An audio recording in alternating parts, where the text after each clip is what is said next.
Bonjour, le sujet traité maintenant, comment fonctionne la justice divine?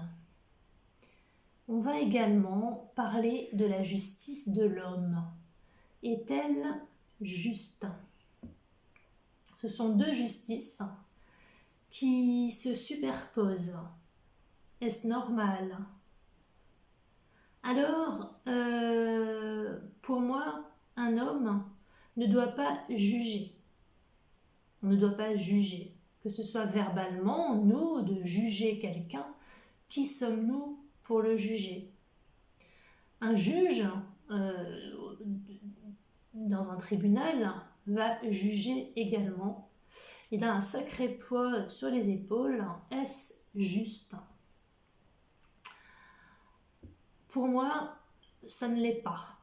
Je n'ai pas dit que ce n'était pas nécessaire, mais ce n'est pas juste parce que pour moi, ça se superpose à la justice divine.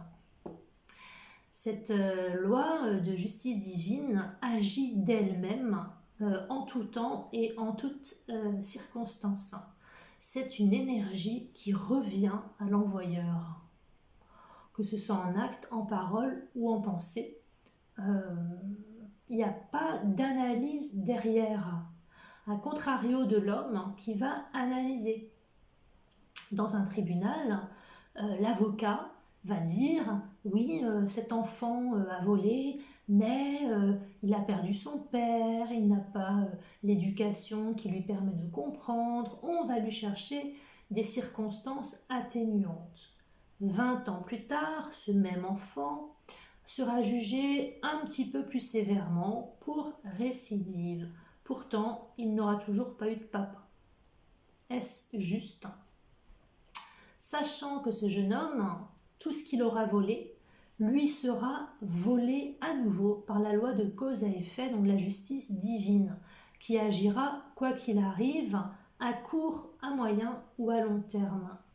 Donc nous avons deux peines, la justice divine et la justice de l'homme, sans compter les jugements des autres autour de nous qui vont aller pointer nos défauts du doigt.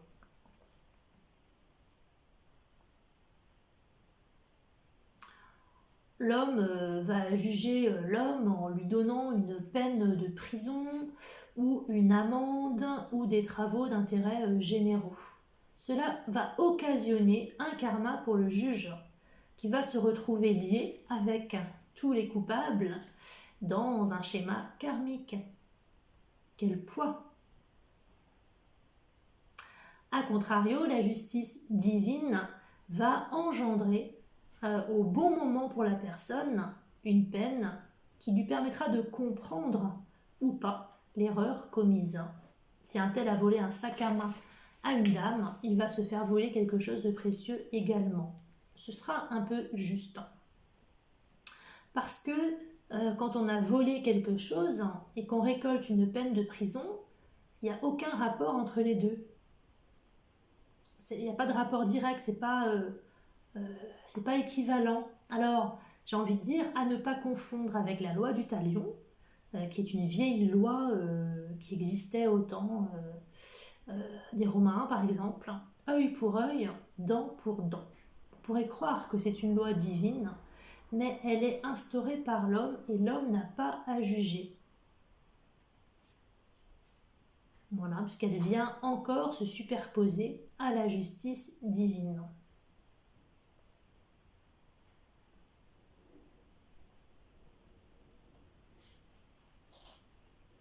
Voilà. J'espère vous avoir éclairé en ce qui concerne la justice divine, à l'opposé ou en plus de la justice des hommes. À bientôt.